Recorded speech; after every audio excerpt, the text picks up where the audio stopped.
Welcome to Shop Talk Live, episode number 322. I'm Ben Strano, and Amanda is at IWF in Atlanta, wandering around the show floor looking for new tools and probably just geeking out over all sorts of woodworking stuff. I'm sure she's having a great time. We've got a great show for you. Mike, Anissa, me talking about the new issue number 312 that should be hitting your mailboxes soon if you're a subscriber or if you're an unlimited member. And if you're not, get on that. Come on. We appreciate everyone listening to the podcast, and the best way to support the podcast is to get a subscription to Fine Woodworking Magazine or to get an unlimited membership. I want to remind everyone about Woodworking in America that's coming up in Iowa. It will be October 11th and 12th this year. We just signed on James Hamilton and Matt Cremona to do presentations and a lot of other stuff coming. Raleigh Johnson's going to be there. Matt Monaco is going to be there. Wilbur Pan, Alexis DeLise, Patrick Edwards. Really, really great presentations. I'm super psyched to be there and be a part of it. And I hope you come out and join us for it. Again, that is October 11th and 12th in Des Moines, Iowa. It's sure to be a blast. All right, let's get started with the show. I have like random drawer carcasses that I got off of a millwork guy who is retiring and put stuff up on Buy Nothing group. And he lured me there with a bunch of Destaco clamps. And I was Mike's already annoyed that I got there first, I bet. And I walked out with a ton of mahogany cutoffs from millwork jobs and these random drawer carcasses that because he had the slides to go with them. And I was like, well, yes, I need those. Of course. Yeah.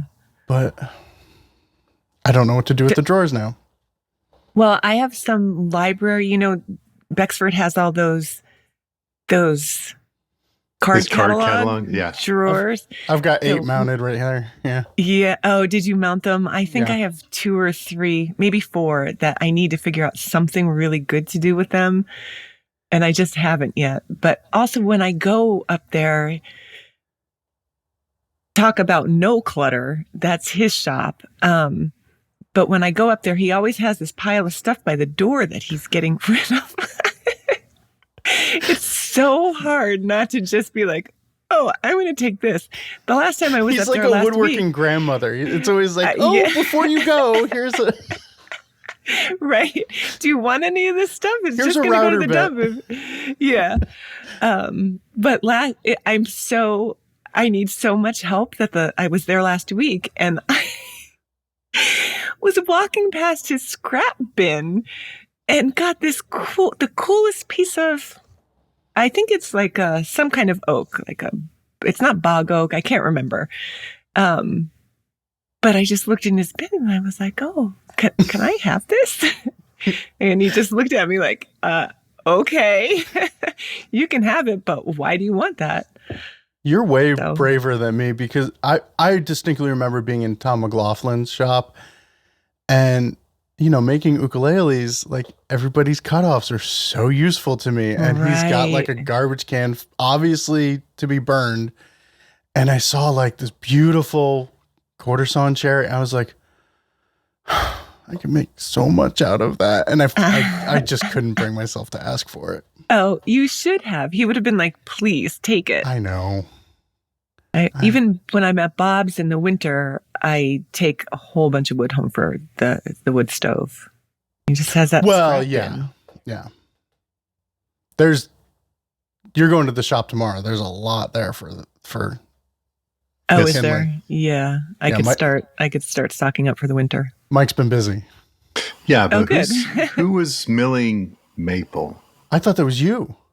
No. I thought it was you. The maple person clogged up the dust collector. Not it. The small one. Because like the wall one, that's been clogged up. And I didn't know, I couldn't get up on a ladder and figure it out. So I was using the one on the floor. Then that got clogged up with maple. And I unclogged that. And what a mess that is. I was there last night and I saw the mess and I thought, Wait, don't tell me about the mess. Don't tell me they clogged up the wall unit and then plugged in another unit and then clogged that one up. But we don't. Who's all right? We need to. Not me. Maybe Barry's sneaking in. Yes. That dude can clog up a dust collector. Who else is actually doing stuff? Who would get in there? It's home building. Yeah, it's home. Yeah. I was going to say that, but it's not for me to blame Rodney. It's for you to blame Rodney. I have emailed Rodney before and been like, did you happen to do this? And it's always no. So I don't know if I always believe it, though. But, well, maybe it's Betsy. She does go down there. Yeah. Yeah. Because she could have this whole woodworking life that we don't know about. I could see that. I bet you Betsy's got game. Mm-hmm. Mm-hmm. Yeah. She has good design sense too, I bet. She does. Man, that pillow that she made sorry, we're getting way off topic for the listeners, but so our managing editor, Liz, retired, and Betsy does rug hooking, which is like making rugs from felt. And she rug hooked her a perfect fine woodworking logo on a pillow. And it was perfection. Yeah. The work that Betsy does, it's so precise and it's so beautiful. Even it's so intricate and the patterns are so detailed, and she's making these rugs by hand. Her knitting is exquisite too. I've never seen her knit. Okay. Oh, it's fantastic. All right. Woodworking. KKK. So, there's two things that I want to talk about before we jump into questions. One is Mike's blowing up right now. Oof. Blowing up, man. And it should be. So last night my brother said to me, he was like, I really like that Mike Pekovich video. I've never thought about it that way. And for those that don't know, Mike did a video on table saw safety, and he sums it up. There's a very specific mantra. I'll let you cover that, but just to explain how big this was, big brained, maybe, as my kid would say. My brother said, I've never heard it put that way. And I said, I haven't either. And he didn't believe me. He said he thought I was mocking him. Because it's like, oh no, you've heard everything. I was like, no, I that was a new way of thinking about table saw safety for me too. So Mike, give us your elevator pitch of table saw safety. Yeah, I mean, this really came about because it just seems like table saw kickback has become a spectator sport on Instagram these days, because it seems like so many people now have a video running as they're woodworking, and it's always like, look what happened to me this morning, boom, and this thing goes off, but there's never this communicated understanding of, let me tell you what I was doing wrong and why this happened, so maybe it doesn't happen to you. It always seems like, wow, it's like a freak of nature. Why this happened, I don't know. Yeah. I'm just going to keep doing things the same way. And the one thing that, so for me, it was frustrating that bad things are happening. Really concerning that the people don't necessarily have an understanding of why it's happening. And then it's really, really concerning that people are not being educated by other people's mistakes. Like, look, I was in the shop, I did this thing, this was dangerous, this is why it happened, this could be a better way to go about doing it. So, that's a long way of saying, I told Ben, I just want to rant about table saw safety for a minute. He said, okay. And it kind of boiled down to, at the table saw, one thing to keep in mind is, and it's not just table saw, a lot of power machinery, but is it a situation where the workpiece is trapped between the fence and the blade? And if it is, you got to be super, super careful. And then ask yourself, does it have to be trapped between the fence and the blade?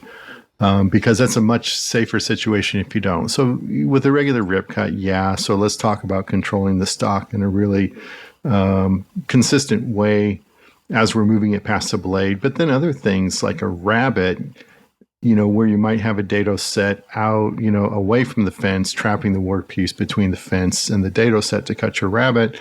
In that situation, just ask yourself, what happens if this comes away from the fence? Well, it's coming into the dado blade.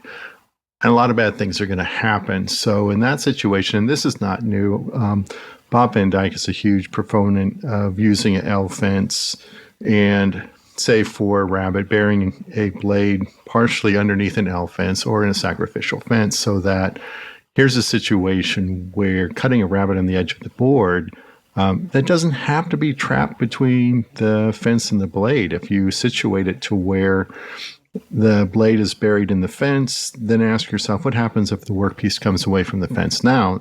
And the answer is nothing. You just have to rerun your rabbet because now it's a little bit shallower than what you want.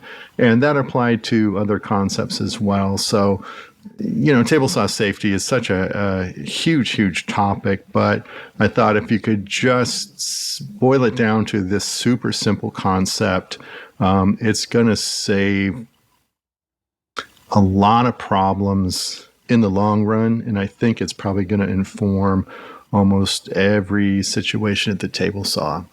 So that was it. So before that video, I thought of, I have been made well aware of the L fence, right? I spend plenty of time with many L fence proselytizers, and but after the way you put it, the L fence is no longer novel. It's no longer a great tool that you should be using. It is no longer even a best practice. It is a need. I think it is, once you start doing certain things with your table saw, this is now standard equipment. You need to have this, and you need to use it, and you need to understand it. And I know on the podcast we have talked about the L fence so many times, but even then it was like, yeah, that's great. But now I look at it and I say, no, that is how you have to do this thing. That is the safe way of doing it. And I agree with you. I've had incidences in the shop, and even, not necessarily injury incidences, but accuracy incidences or whatever. And you want to sit there and say, well, that just happened. And, right. but you got to say, no, we really need to break this down. I need to make sure that this doesn't happen again. Even, last week or 2 weeks ago, I had, the bit come down, start to wiggle its way out of the CNC. And this is not a safety issue. I was 10 feet away. No, I wasn't 10. I was 3 feet away from it. It was ruin the cut. Next step, ruin the bit. Right. That's it. This isn't, but I had to sit there and say, wait, what did I do wrong here? And it's like, I am not really cranking down on that collet as much as I would be otherwise. And I need to, you got it. When something goes wrong, you got to analyze what happens. So, props to you for realizing that this is a trend, and props to you for knowing how we can best get out in front of it. So, yeah. Well, Anissa, on your wall cabinets behind you, we stole that mitering technique from Bob, where you threw the fence on the opposite side of the blade. I think we used an L fence there. You did. To cut. Anissa's the only one that doesn't remember it, but I can't remember anything. Ask me my kids' names. I don't know. To cut the miters on the case parts. Oh, that's right. Yes, we did. Yeah, because it's that short wide component again. Yeah, you're right. I totally forgot about that. Yikes. Yeah, but so the video is about 20 minutes, and I thought, oh, that's interesting that you guys made a one video that was 20-ish minutes because, typically we try and cater to shorter attention spans than that. But that thing it flew by. I was just like, oh, wait, this is over? There is so much that I didn't realize after I watched that video. One of the things that you talked about was, a lot, and the whole mantra, like Ben said, was, is it trapped between the fence and the blade? And does it have to be? But then you talked about like your body positioning and all the different movements and weights and everything that goes into just making a rip cut. And I was thinking how fortunate I was. I grew up with my dad not having a table saw. He used a radial arm saw, which comes with a whole set of everything. And, I got lucky a couple times on that I didn't get hurt more than I did. But then my real introduction to a table saw was with when I went to apprentice with Eric Kyle. And I'm very fortunate that he was so good at teaching me how to use the table saw, talking about where to put the pressure, where to keep your body. And it was a really good first lesson to have. And so I never got into really bad habits, at least I thought. But then watching the video, there were a bunch of big takeaways. You had talked about where to look when you're cutting, which I don't know if I've ever heard anybody talk about that.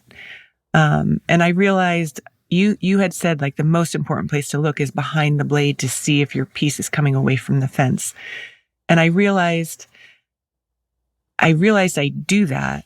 And it's very informative while you're working. But I guess I wanted to get your take on this too, because I'm wondering if I'm looking at 2 points. I'm going back and forth from that point behind the blade and to where I'm putting, like I usually keep my hand in front of the blade a bit, putting pressure. Your left hand. My left hand, yeah, Mm-hmm. toward the fence. A safe distance from the blade. And then, I always make sure that I have my push stick ready to grab. Right. So that when I can't get too close to the blade, I pick up the push stick, depending on how long the piece is too. You can't use the push stick until you get closer. I'm kind of going back and forth. I'm glancing back and forth between those two spots, my left hand and behind the blade. And I almost wonder, like, should I be doing that? Do you think? Or do you think I should totally focus my attention? Just make sure my left hand doesn't move and just keep looking at that point beyond the fence. Yeah, that's a thing. And I didn't even get into it, the whole ripping technique in your hands and what you're doing. It's such a complex choreography. Every single class, it's the hardest thing for people. And 95% of my students own table saws and have been ripping for a really long time, but it was just like, oh. So yeah, that because you have to do 3 things. You got to keep the stock against the table, against the fence, and you have to move it forward. So those are 3 distinct things. So your left hand is planted, on the table, short of the blade. It stays there. It doesn't move. It's pushing the stock against the fence. It's keeping the stock down. So you're kind of doing that L pool, like you're playing pool. It's your pool cue. And then your right hand is supporting the stock. I'm sorry. It's okay. Is keeping the stock level so it's not tilting down and moving it forward. And then when you pick up a push stick, the push stick is doing all 3 things now. It's keeping it down, it's keeping it against the fence, and it's moving it forward. So that's a really hard thing to convey. Look, there's 3 things you have to be doing, and halfway through the cut, you're completely changing the means at which this is done. But the rip, it's kind of basic, it's fundamental. We all know what it is, but I just see a lot of people having problems with it. Ellen Casperin one time did a video, and the thing with the left hand that she did for me was when she's guiding the stock in, she like hooks her thumb on the front lip of the table saw with her left hand. So the pressure into the fence is happening with her fingers, but hooking it on that front lip keeps that left hand there. Sure. Right. that is now locked. That left hand's not going forward. You have that 2 points of contact to keep that left hand stationary and keep it from moving closer to the blade. I thought that hook, and I think every time I rip on the table saw, I think of Ellen, because that happens now, and I go, that just like Ellen taught me, and that left hand hook is kind of key for me. I used to do the right hand finger hook around the fence before I started really embracing the push stick. Right. And that kind of same concept, that's really keeping your hand, but it's really not going to hold up to kickback. But I used to think like that's keeping my hand safe. But that Mark Adams push stick I love that thing. I want to make one of those. Yeah. And then the other thing, I'm sorry, I'm going on about this video. The dado, like I never would have considered that a trapped cut. I don't use my dado blades very often at all, but it never, until I was watching the way you were doing that, I was like, oh yeah, that really is a trapped cut. Like you think that because the rabbet is open and it's not a groove or anything like that it's not trapped, but it actually is. So I was surprised that I never thought about that as a trap cut. And it was cool to see you just moving the pieces by hand and not actually running them through while the blade was moving. But even one of those that you did, I was like, oh, you're just moving it by hand, and it tweaked me out. But you guys did a great job on that video. It's kind of exciting. Yeah. All right. So the second thing that we were going to talk about was issue number 312. It is 10:10 a.m. on Wednesday when we are recording this, and little known fact, I schedule everything to post at 10:10. And it is only because 10:10 is fun to type. So every time I schedule posts, it's 10:10. And fun to say too. 10:10. Yeah. 10:10. Yeah. So that is right now, the new issue is posting. And this issue's phenomenal. Cool. Yeah, it's very cool. So my buddy Aaron texted me last issue, and he was like, hey, every single thing in this issue is interesting to me. And Aaron's like, he makes ukuleles and then like does spoon carving and like really his woodworking path is kind of odd. So it was like, wow, that's awesome. And then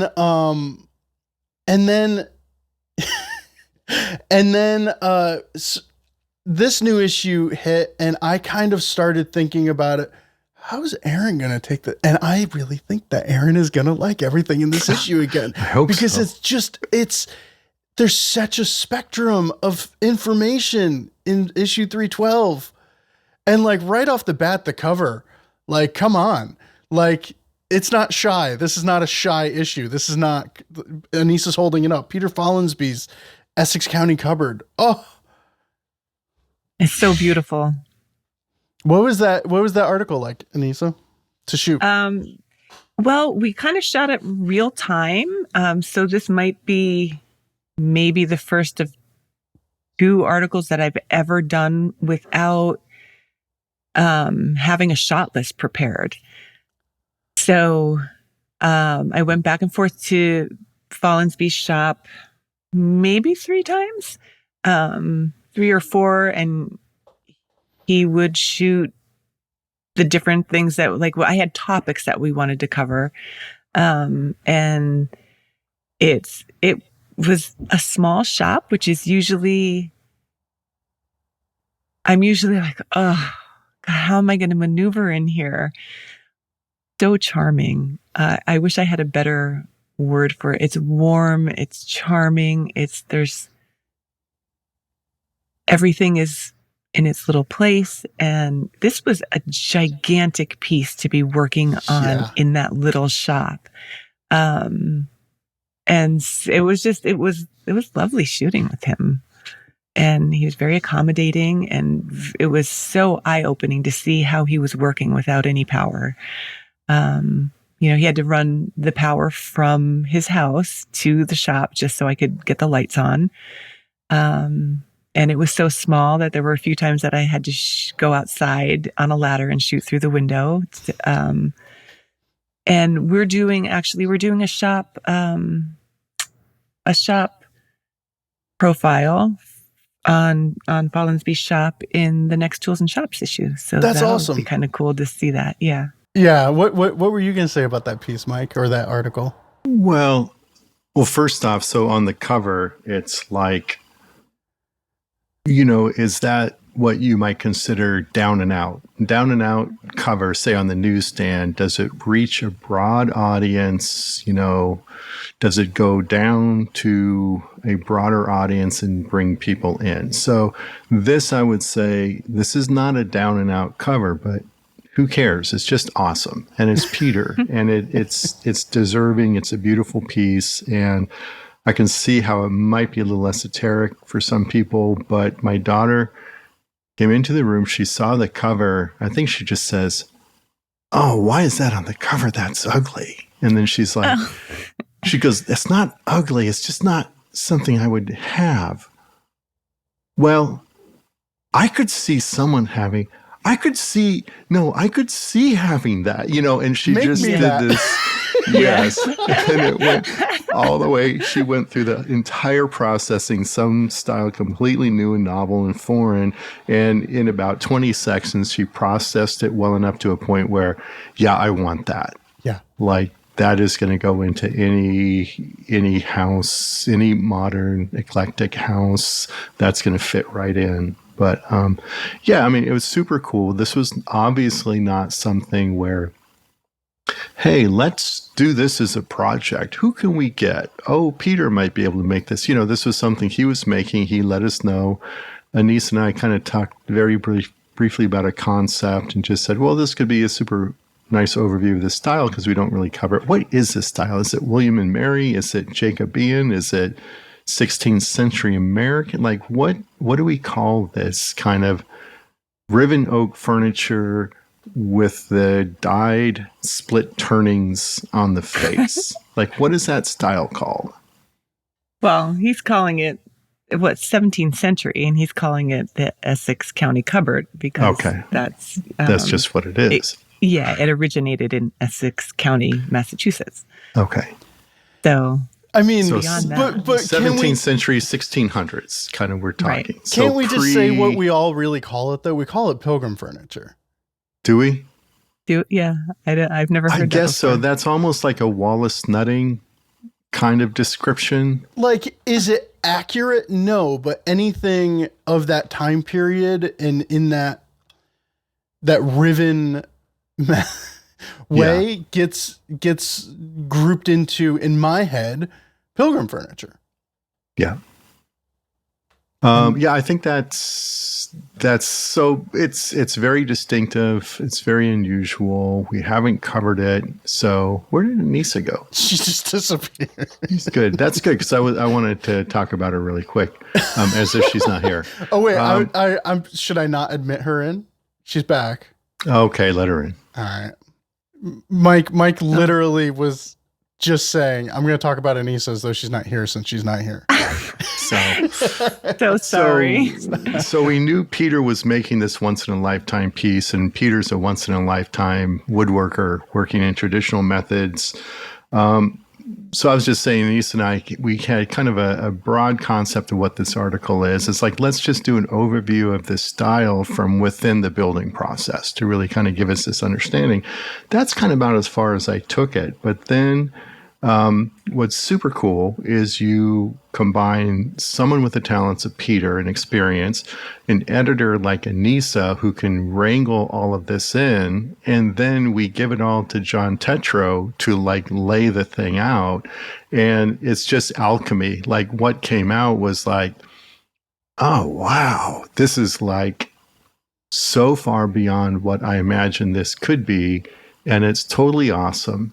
And in some small way, I get to sort of take very small credit among others for this article existing where it hadn't existed before.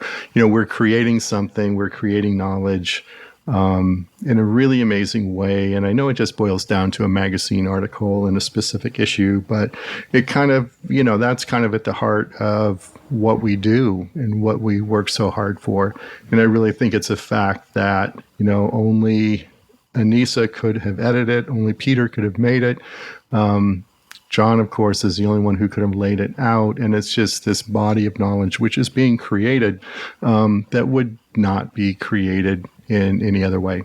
So super proud of that kind of stuff getting made. Well done, Anissa. Oh, thanks. I think really it's Peter and JT. I mean, even the cover photo is Fallen's piece. Isn't that great? Which is super cool. Yeah. You know, what's even the coolest part about it is, and I'm going to share it on social media, is he took the cover photo in his shop, and you could see, like in the version that we have, you can see the rest of the shop poking out behind the very professional backdrop. And I'm posting that to social. I'm sorry, because it's so cool to see like Fallen's BS creeping in to the edges of the photo. Yes. I wanted to talk about real quick another article in the issue I just got done laying out for Web. And basically y'all do like this. I just thought of it. You make an orchestra with the print photos and everything, you know, there's things popping out at you and it's a piece of orchestral music. And then I have to turn it into the part you play on the piano, where it's like one thing at a time and you're reading it online and you can't go from here to there. Your eyes can't jump around. It just needs to be one linear read. And so Amanda and I have started really leaning into that because now it's great. We have two people who can do it. And John Hartman's tapered side knockdown bookshelf, which I think would be on the cover of any other issue. If it wasn't up against the Fallen's, which is just an insurmountable task. John's woodworking is so dang smart in this article. Mm-hmm. And it's a simple looking project that you're like, oh, it's a little arts and crafts bookcase. That's simple. And then you're like, no, everything's angled. Everything's angled. And none of the angles are, there's this wedge and there's that wedge and he's got to do that. You know, this is 3 degrees. So that needs to be 7 degrees and blah, blah, blah. But if you looked at the plan without looking at his techniques, it would be really, really difficult. And then you look at his techniques and you go, oh, that's not so hard. Like he figured it all out for me. Thank you very much, John. Yeah. And then to add to it, it's a knockdown piece of furniture, which I have a soft spot in my heart for knockdown furniture because it's something that you're making probably for someone else that every time I think about knockdown furniture, I think about a piece I made for my sister-in-law who was moving a lot, apartments, needs to be able to fit in the car, but I still want it to be nice because she deserves a nice piece of furniture. You know, it's like that nice piece of furniture in the middle of like and all of our furniture has been like this. So this is not a negative, but like thrift store furniture that you get because that's what you can get. Right. I love knockdown furniture. I really think it's like this beautiful thing to make something for someone that is movable and nice. And I I need to profess my love of John Hartman's bookcase. It's such a pretty piece. The proportions are really nice. Those splays, the angles, it's all so gorgeous. And it's such a useful piece. It's such a useful piece to have in your house. And the fact that it's knocked down is, I think, makes it even more useful, to be honest with you. Yeah. And it does not look like what you would think of knockdown furniture. It's kind of like what you're talking about, where he paid attention to every little detail and he made it so smartly, and I just think it's pretty and functional. The knockdown aspect wasn't detrimental to the aesthetics of the piece, right? Or the no, it didn't. Not even a little compromise it at all, right? Yeah, and John was a longtime illustrator and always in a aspiring woodworker. So when he first started writing for the magazine, it was like super cool to have him in. And then he pitched an article on like a angled side bookcase with through mortise and tenon joinery. And I was thinking, kind of like you, Ben, it's like, wow, this is super complex. Like just adding that angle puts a lot of headaches into this situation. I wonder if John has thought it through. And he's thought it through really, really well. Yeah. So smart techniques. And yeah, even if you don't see yourself building this bookcase, read this article, because you're going to find yourself in a situation where like, you know, you've got these through tusk tenons that, oh, wait, this is at an angle. Oh, how you going to do? Oh, that's clever. You know? Yes. It wasn't like, oh, yes, that solution is a good solution. It's like, oh, yeah, that's okay. Yeah, that's really smart. It's like, I'm learning something. Learn something every issue, but yeah. And then we have like a speaker build, which is something I've been wanting to do forever. Yeah. So it's great. Andrew Gibson, that was a great combination of Asa, who kind of wrote about building speakers in his second book, Making Stuff. I forget, what is it? Making Stuff was second, I think. Yeah. Yeah. So he had experience in speaker build. And then like I did want to do an article on speakers and just have them sound crappy. You know, like, why am I going through this process? So talk to Andrew, who's a great woodworker, has experience in building hi-fi stuff, high-end speakers. And I think it was a perfect combination of a really good woodworker, basic woodworking techniques that we can all do, plus, you know, some advice on specific components. And he worked with a guy on the web who's way down the rabbit hole in audio engineering and speaker and crossover and interior cabinet size and how all that stuff works together to make something sound really, really good. And that's kind of the information I want. It's like, okay, if I'm going to do this, I want it to sound really good. And not only that, we also gave you a few options. One is just the plug-in speaker. The other is a set of powered speakers, which is great for computers and stuff. And then the third is your Bluetooth speaker that you can put anywhere in the house or shop that you want. So, from Essex County furniture, handmade in a shop with no electricity, to high-end speaker components where you can build awesome speakers at a fraction of the price of what you'd have to pay for it. Yeah, it's a great job. Great issue. I think Aaron will approve. I hope so. That's all that matters. Aaron, come on. All right, let's take a break. Woodcraft Supply knows that woodworking is more than just a hobby. It's your passion. And with Woodcraft's new everyday value, now it's a little more affordable. Woodcraft has lowered the prices on hundreds of essentials that woodworkers use every day, like Bessie clamps, Wood River hand planes, Type Bond wood glue, dust collection fittings, and more. Check them out online at woodcraft.com or go to one of their 70-plus stores nationwide. It's just another way that since 1928, Woodcraft has been helping you make wood work.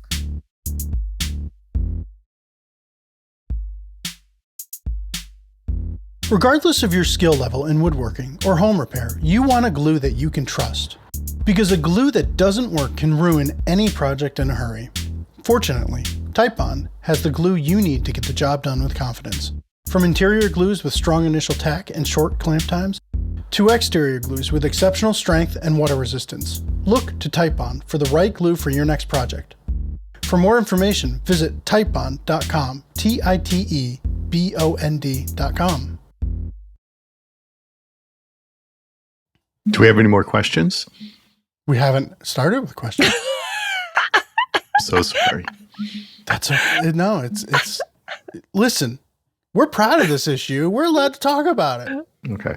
All right. This first question. That box is cool too. Oh my gosh, yes. The Harlequin box. Oh, come on. There's so much cool stuff. There really is. I know. And then the maples article, the soft versus hard maple, and like it's y'all killed it. All right.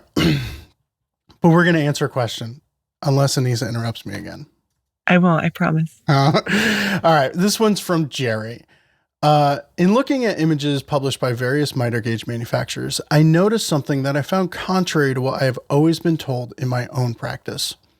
That is, which way you should rotate the miter gauge when cutting a miter, such as a 45-degree miter.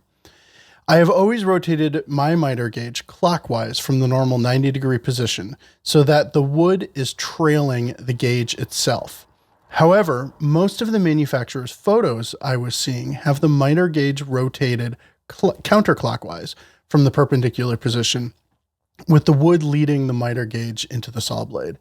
Is there a preferred position for a miter gauge when cutting miters on the table saw? This is a great question. It's great. And it's a really good follow-up to what we were just talking about this table saw. So you have an angled fence. You're making a cut.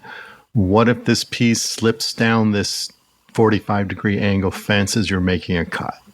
So if you have it clockwise, so that edge, is sort of trapped between the blade and the fence and your miter gauge fence. So if it slips, it's slipping into the blade, which you're going to damage the piece. Where if you're rotated counterclockwise and you're mitering the forward point of the piece, if that slips on the fence, it slips away from the blade. So I think that's probably why that's considered to be best practice.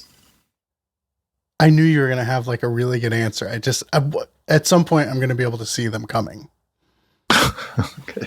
But it's been 8 years and that's not happening, I guess. So yeah, what happens when the piece slips? So it comes right back to that thing. Yeah. Now I will say not every table saw has enough runway before the blade and the front of the table to do that, right? Well, make yourself a little crosscut sled and screw down a triangle of plywood to run the workpiece on. And then if your crosscut sled fence, if you have to cut it a little bit narrower so that now the piece sitting on that triangle can clear that fence, it can be 5 feet long and you're still mitering that thing. Yeah.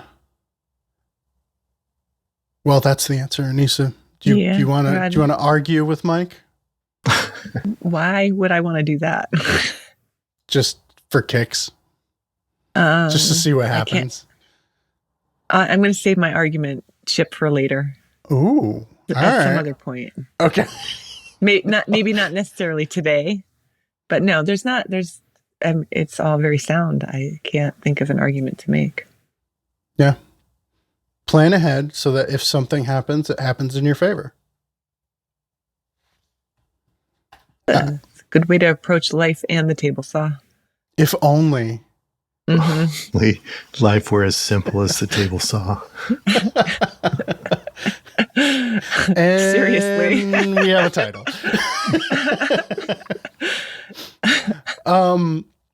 All right. This question is, we're going to fly through some questions. This question is from Steven. Hi, Anissa, because we can't have Ben getting all the questions. Little does Steven know Anissa doesn't have access to the email account. Or you do, but you just probably don't look. Mike does. One or the other. Yeah. I don't know that I do. I'm looking to build an open bookshelf room divider and wondering if it's a bad idea to bevel the underside of the shelf to give it a lighter look.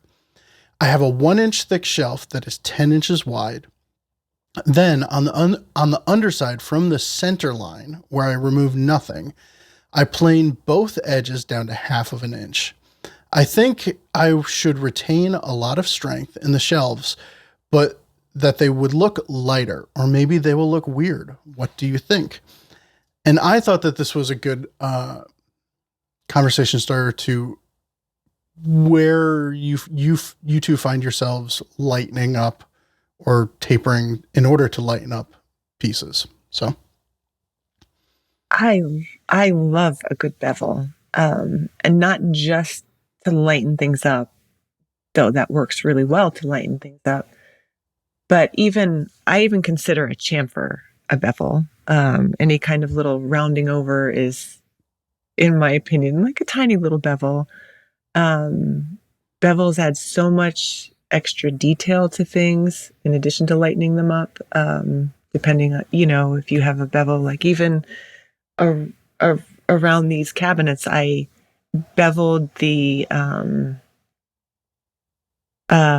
solid wood around the edges of them, and it just it draws your eye kind of inward. It's a nice detail.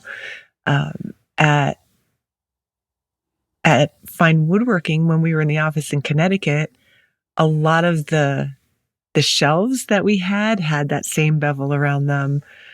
Tabletops are a great place to bevel, do an under bevel to lighten things up. I was thinking about his shelves, and I was going to, I didn't do it since yesterday. I was going to bevel, make some mock-up shelf, like one mock-up shelf here, and just see.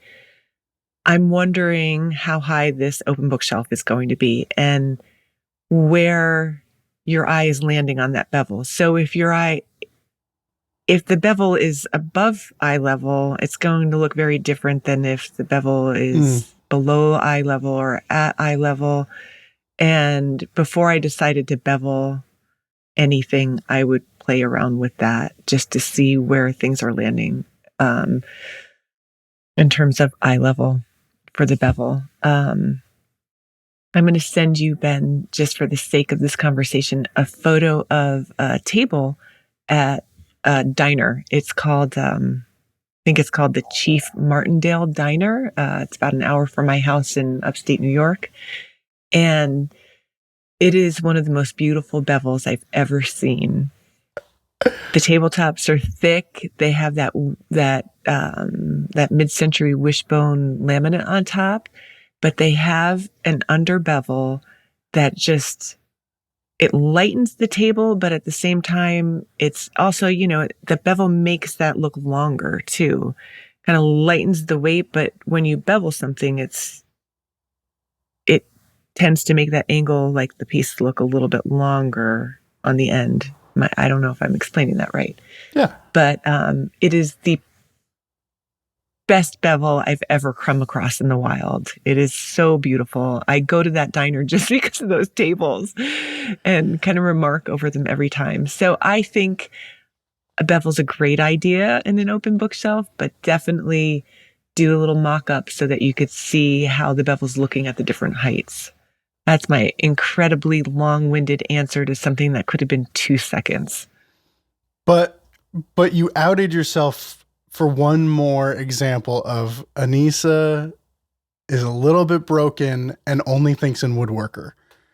It's bad. Yeah. I'm shocked you haven't texted Barry and me that photo already, because you have a tendency of saying like, look, the grain on this whatever is. I try to stop myself at this point because it's too much. It's the constant woodworking. But you have to admit, you're the same way. Yeah. No, I'm very excited to see the best bevel in all the world. Me too. It's so pretty. Ben, do do you have a bevel philosophy, Ben? Oh, well, I have a philosophy about this case where I think that every bookshelf room divider I've ever seen is not about the bookshelf, but the things on the bookshelf in the room dividing thing. So the simpler you could make it might be best serving the cause. And that's not very woodworkery of me.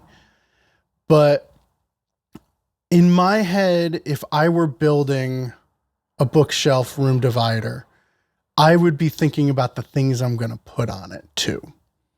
And, like the Star Wars lunchbox. I don't own a Star Wars lunchbox, but if I was making a bookshelf room divider, I'd get a Star Wars lunchbox to put on it. Those are the things that would be the highlight. So I don't think I would do a tapered bevel like I think Steven's talking about, because I think that might complicate it a little bit more. If I was going to do a bevel, it would be a straight bevel across the whole front of it. And that's it. So when it says like a bookshelf room divider, so this thing is sort of sitting in the middle of the room. You can see through it. I would assume so. So he wants to keep it super clean. It's inch thick. So, depending on what you're putting on the shelves, to your point, Ben, if it's like your back issues of fine woodworking and your span is like 48 inches, yeah, inch thick red oak. Okay, that's probably good. Inch thick MDF or plywood, then you're probably going to sag a little bit. So he's 10-inch wide. Right. But in terms of long, we're not sure. Oh, so maybe that is 10 inches deep and then long. Right. I was almost thinking like I hate to use the example, but everyone's seen the IKEA, block room divider shelf kind of thing where it's just, individual with the bins or kind of, okay. Yeah. So inch thick. Yeah. So we're probably not going to really worry about structural stuff. And also inch thick is probably going to look a little bit heavy if everything else is lighter. So yeah, I agree with Anissa. I like a good bevel, and an under bevel's a really good way to kind of visually lighten the look. Did he mention a tapered bevel or anything? Yeah, what did he say? Going from 1 inch thick in the center to 1/2 inch thick on the sides. Ah, okay. So the bevel is wider on the sides than the center. Yeah. So it's visually, yeah, I would probably flip that script and maybe not be so bold about it, because if you have wider bevel on the bottom, on the edges in the center, you're going to have this droopy look to it, which is kind of what you want to avoid. Yeah. I might go maybe, 1/4, 3/8 inch thick chamfer in the center, maybe down to 1/8 of an inch thick on the sides, and that's going to give you really, really slight arch. The idea is you don't want it to be super noticeable, but it will kind of counter any potential sag you might have by creating kind of more of an arch feel to it. It's a way, not that you're going to get sag, but just having a slight arch to that on the bottom side could just give things a little bit of a lift and maybe not have it feel quite so heavy in the center. So I think if you have a wide bevel in sides, narrow in the center, to give yourself a thicker center on the bottom, I think that might be counter to what you might be looking for. That's an interesting take. I think it all comes back to you got to mock it up. Mock it up. And also to your point, I just spent a week at Mark Adams. We were all building a little entry table, a lot of super subtle details, subtle curves, chamfers, tapered chamfers, curved chamfers all over the place. And in the end, we're getting like super psycho focused into the details. And so just remember, what's the thing someone is going to notice about your table first when they see it? Whatever is sitting on top of it. Because the table at some point just becomes subordinate to the rest of your life in your house. So make it good, do your best, and then just accept that it's not going to live in a vacuum. See, and Anissa's got the bookshelf behind her. Yeah, I'm looking at those old cameras. I'm looking at all of the stuff, the little van RV model. The Lego VW? Yeah. So like that's the stuff that I'm noticing, and it's enhanced by the beauty of the bookshelf. Yeah. And I love the fact that you don't have a back on the majority of it, so that the white of the wall stands out and emphasizes the stuff. But it's the stuff. Stuff is good. It's called clutter, Ben. It's called clutter. It's aesthetically pleasing clutter. So, All right. Last question from Damon. My understanding is that the conventional wisdom is for hand tool users to have a lower workbench than power tool users, and that hand planing is a primary reason for that recommendation.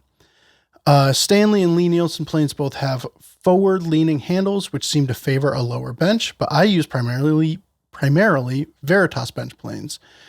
Do the more upright handles of the Veritas planes favor a higher bench? I'm 6'3", and my current bench is 34 inches tall. I've never thought about it normally I edit out manufacturer mentions that aren't necessary, but this question made it necessary to include them. Yeah, I think there is something to that, the upright nature of Veritas handles, but I think if you're 6'3" and your bench is 34 inches tall, you're already a little low at the bench, I would think, right? Effectively, yeah. Go ahead, Anissa. Yeah. Oh, well, he starts out and it seems like he's talking about hand tools in general, but then he switches specifically to the hand planes. And I guess the bench height also depends on what very specifically you're doing. And I know that Steve Latta has that like little mini bench that goes on top of the bench. Bench on bench. The what? Bench on bench. Bench on bench. So I think that could answer a lot of this. I can't specifically talk about the Veritas versus the Nielsen and I can't. But I think every situation is very different and every person and bench setup is very different. So it's a complicated question to answer, I think. It's kind of like when you build a dining table, you have to ask yourself honestly, like, how many times are you going to have 12 people sitting at your dining table? Some of you may say all the time. In that case, you need a big dining table. And then, if you have Thanksgiving every other year because you share it with your sister and you go back and forth. So it's like every 2 years, I've got 12 people at the table. Well, I don't need that big of a table. So I guess the thing is, if you're a dedicated hand tool user, I think that, and you're doing a lot of hand planing at your bench, that could dictate an overall height. If you are doing hand and power work, cutting dovetails, routing, a lot of other things, then that may sway kind of your quote unquote ideal height. Basically, you're going to want a different height workbench for a lot of different tasks. And our friend Chris Bexford wrote a really cool article because he has a fairly high bench because he doesn't do, I guess, a ton of hand planing, but underneath his bench, he has like this 6-inch high box that he slides out from under the bench that he can stand on top of to temporarily have a lower bench. And then he has a twin screw benchtop vise to bring the work piece even higher. And then he has this tilted top carving table, which brings things even higher. So, I guess kind of figure out what you want to be doing. I think that, if you're working, with scrub planes and bringing boards down to thickness all day long, you probably want a lower bench. But if you have a joiner and a planer, I don't know, maybe you don't want it quite that low. I just kind of figure out what you want to be doing. So, and like you said, if you're 6'3" and you have a 34-inch high bench, that's probably pretty low. And my guess is you may want to build a little benchtop bench or get a Moxon vise, which is going to bring up the workpiece a little bit higher if you're cutting dovetails and you don't have to bend over quite so far. Or at most schools I teach at, they have these little plywood, long little hollow boxes where they have to periodically lift up the legs of the bench and put these risers underneath to give yourself a higher bench temporarily if we have a super tall student. So maybe that might be a situation as well. Yeah, Bob's got those. It maybe lifts the bench up 6 inches at best, but little box with a lip on it so it can't slide off. Right. And they're super simple. And it would take you an hour to build and try it out, and work with it for a month that way and see if you're more comfortable. I think I measured my bench in the middle of my shop is 34 inches, and I already think it's low, and I'm like 6'10" or 6. I'm 5'10" and a half. 6'10". You're not 6'10". But like, I think in general, this whole notion of bench height for planing for me is silly because I plane like 3% of the time. But if you were, a hand tool only user and you're planing 30% of the time, then of course it's a different set of math. So, yeah. Well, groovy. Outro music. Gonna be groovy outro music? No, normal outro music. We don't screw with the outro music. Well, that does it for this episode of Shop Talk Live. Head on over to the website, check out Woodworking in America, October 11th and 12th. We're going to have a great time. Get geeky about woodworking with other woodworking geeks. That's what it's all about around here. If you have questions you'd like answered on the show, please send them in to shoptalk@finewoodworking.com. And if you want to leave a 5-star review on your streaming platform of choice, or if you want to click that thumbs up button on YouTube, it's sincerely appreciated.